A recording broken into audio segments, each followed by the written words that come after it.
Hello and welcome all of you to my YouTube channel Animals and Pets with Partha. Today, this episode, I am going to be telling you, bringing to you some incidents that that's quite amusing, and I understand they would be very interesting for you to listen to.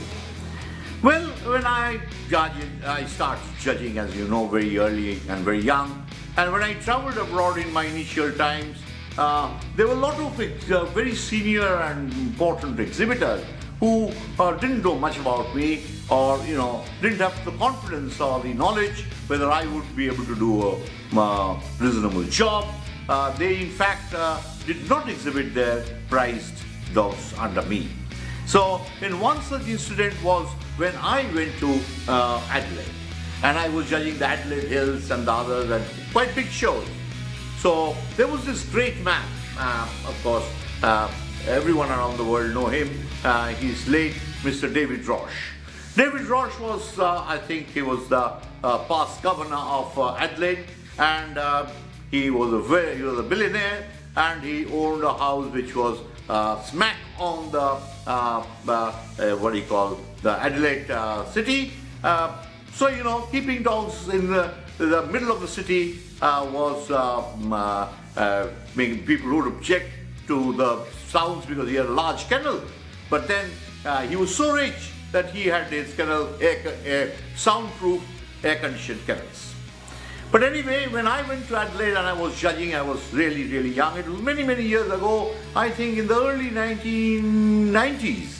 And I remember that I was judging. I judged my heart out. I did whatever best I can. I always try to give my best in whatever I do. And success is of course not in our hands. And when you're judging dogs, you are not going to. You must know that you're not going to make many friends. So it is very difficult to impress the general exhibitors as a judge. But anyway, I was judging Dobermans. I can remember one incident that is, it's something that I'll never forget in my life. And I was judging the females, the bitches, Doberman bitches, where the standard was very, very high. Of course, there were one or two good males, but I remember there was a very strong competition in the open female class. And then of course, that's my domain, and Doberman was my breed. So I really it was difficult for me to go wrong. And then I picked up my winner. And there comes this lady, the handler just jumped towards me, and she was a middle-aged lady, much older than me, and she had, very dark red lipstick on her lips, and she came and she hugged me and gave me a smacking kiss on my cheeks. And being Indian, I was not used to all that. Of course, later on I was able to tackle all this. To some unknown lady coming and wrapping you around and giving you a smacking kiss on your cheek. I was, after that I thought the lipstick might be there on my cheeks, and when I went to rub it off with my hanky, everyone started laughing. They were noticing me. Anyway, so after the show, these are incidents. After the show, I must come back to David Roche. I got an invitation. I was staying with Ivor Snake, a very senior judge. Ivor and Helen, lovely people, both dead, I'm sure, and they were wonderful people, and one of the best hosts that I have had in Australia, in Adelaide. And then Ivor got a call from David Roche, and he requested that if you can bring the Indian judge for lunch, because he did not show his dogs under me. Ivor said that he was not confident about your abilities as a judge, so he did not show his world-famous Kerry Blue Terrier under you. So I was invited, and I was snaked, and took me for lunch to one of the top restaurants in Adelaide, and it was the Magic Flute. And I still remember, I looked at the menu card and I ordered kangaroo roasts with walnuts. That is what I had ordered in that time. So I saw his kennel and he was very impressed with my judging. That is, of course, these are little things that gave me more and more confidence in my journey in the world of dogs. So that was one incident I can never forget.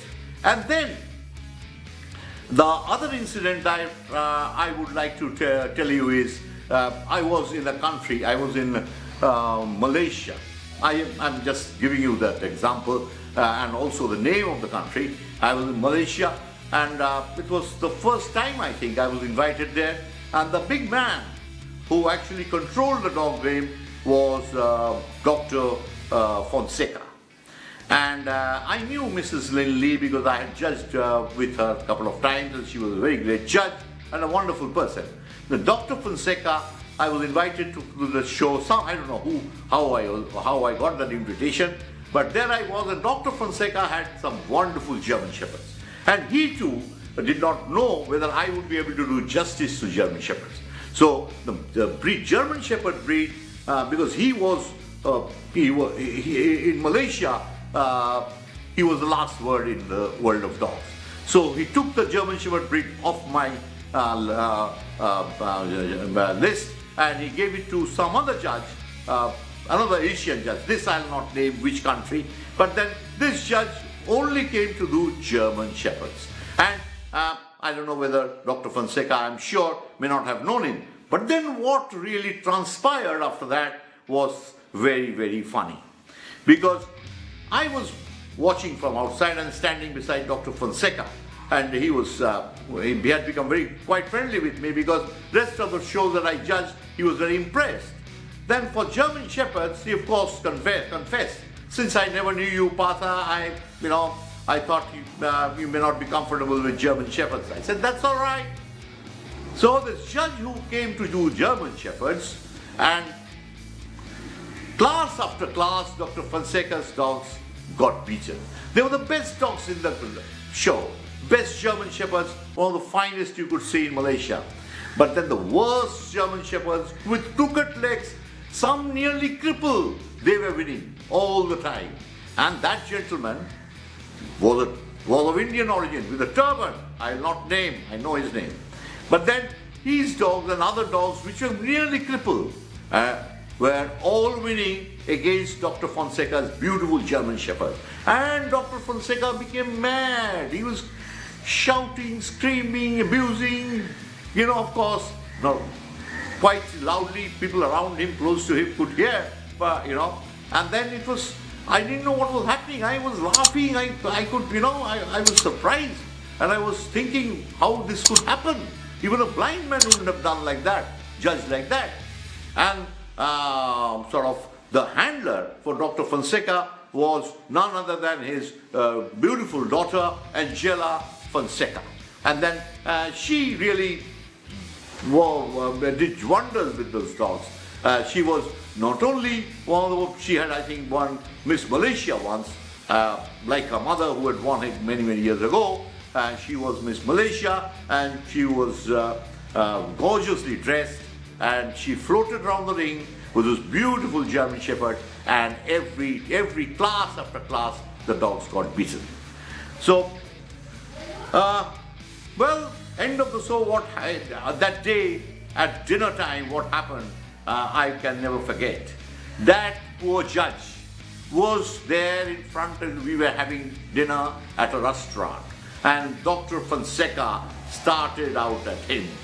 And finally that judge started weeping, and he confessed who had invited him, and he was told that he should put down every of Dr. Fonseca's dog down.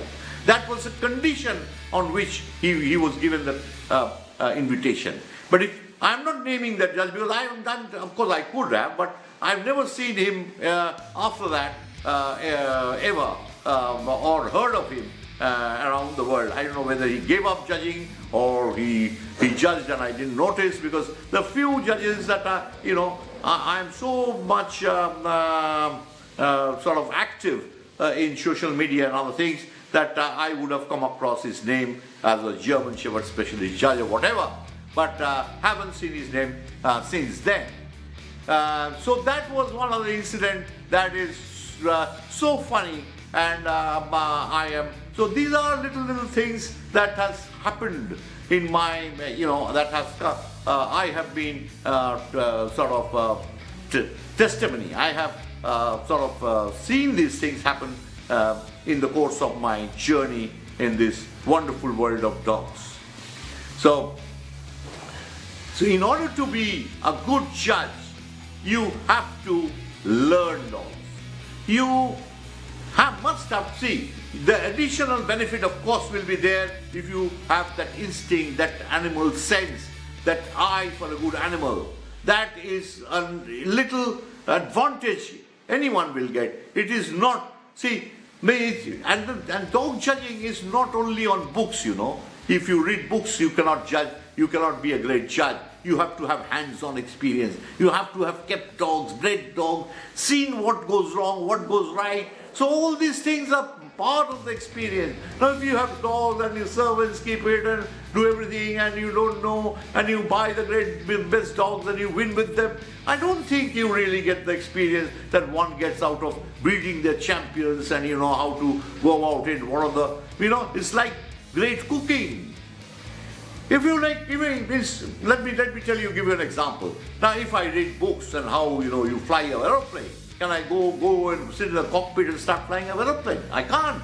So similarly, dog judging is not only just reading books. So you have to have hands-on experience. It is better if you can talk to old people, experienced people, learn from them. See, all these episodes that I am doing, I'm holding nothing back from you.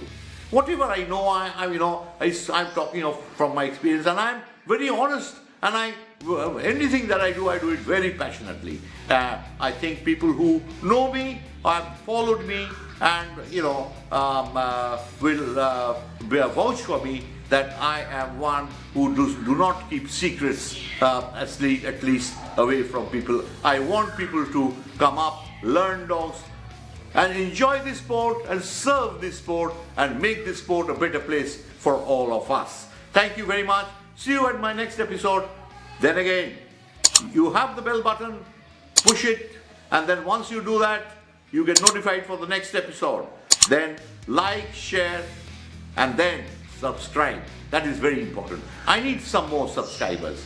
I have a lot of subscribers though, but a few more is always fun. And thank you. It will keep encouraging me to do more episodes if you like it. Bye-bye, and see you soon again in my next episode in a few days.